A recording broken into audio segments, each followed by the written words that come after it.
बाबरी मस्जिद के फैसले पर बहुत कुछ कहा सुना गया। आज हम उन्हीं में से एक खास बयान को समझने की कोशिश करेंगे। देखिए, यहां मकसद किसी को सही या गलत ठहराना बिल्कुल नहीं है। बस ये देखना है कि इस एक वाक्य के पीछे की सोच क्या है और ये बनी कैसे है। चलिए इसे परत दर परत खोलकर देखते हैं। तो ये है वो बयान जो आज हमारे विश्लेषण के केंद्र में है। ये सिर्फ एक लाइन नहीं है, बल्कि अपने आप में एक पूरा नजरिया है।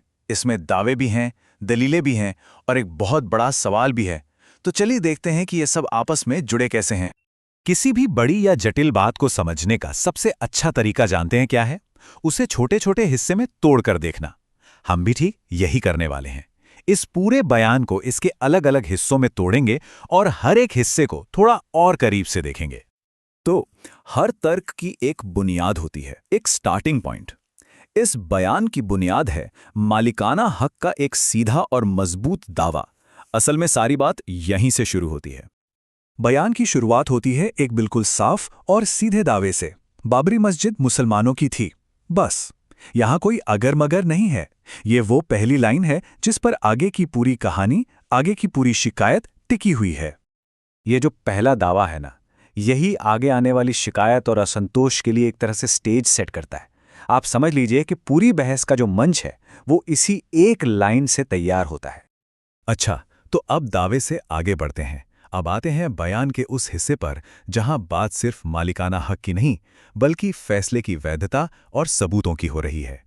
यहां तर्क को और मजबूत बनाने की कोशिश की गई है। और दिलचस्प बात यह है कि मालिकाना हक के इस पहले दावे को सपोर्ट करने के लिए यहां दो अलग अलग तर्क दिए गए हैं। आइए एक एक करके इन दोनों दलीलों को देखते हैं। यहां तर्क दो हिस्सों में बढ़ जाता है। पहला हिस्सा फैसले की कानूनी वैधता पर ही सवाल उठाता है, उसे गैर कानूनी बताता है। और दूसरा हिस्सा सबूतों पर दावा करता है कि सारे के सारे सबूत तो मुसलमानों के ही पक्ष में थे। तो बात एकदम साफ है। इस बयान के हिसाब से दो मुख्य बिंदु हैं। पहला, जमीन का हस्तांतरण यानी ट्रांसफर गैरकानूनी था, और दूसरा, सारे सबूत मुसलमानों के ही हक में थे।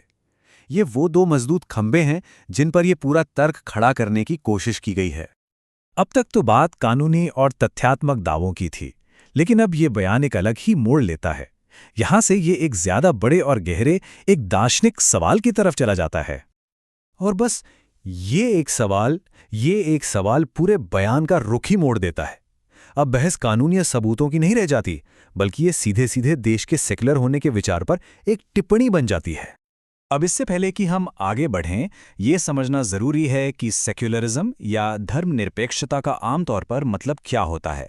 इसका मूल सिद्धांत यही है कि राज्य यानी सरकार और धार्मिक संस्थाएं दोनों अलग अलग रहेंगे और एक दूसरे के मामलों में दखल नहीं देंगे। तो ये बयान क्या कर रहा है? ये फैसले के नतीजे को धर्मनिरपेक्षता के सिद्धांत के सामने रखकर तौल रहा है और ये दिखाने की कोशिश कर रहा है कि इन दोनों के बीच एक विरोधाभास है। और इसी कथित विरोधाभास से वो बड़ा सवाल पैदा होता है। तो हमने दावे देखे, दलीलें भी देखीं, और अब हम पहुंचते हैं उस आखिरी सवाल पर जो इस पूरे नजरिए का निचोड़ है, इसका सार है। और हमारा ये विश्लेषण इसी एक सवाल पर आके खत्म होता है। एक सेक्युलर मुल्क में ऐसा क्यों हुआ? ये सवाल शायद अपने आप में कोई जवाब नहीं मांग रहा है, बल्कि ये दिखाने की कोशिश कर रहा है कि कैसे एक कानूनी फैसला लोगों की आस्था और एक राष्ट्र की पहचान जैसे बड़े सवालों के साथ जुड़ जाता है। इस एक वाक्य में छिपा पूरा नजरिया हमें इसी सोच के साथ छोड़ जाता है।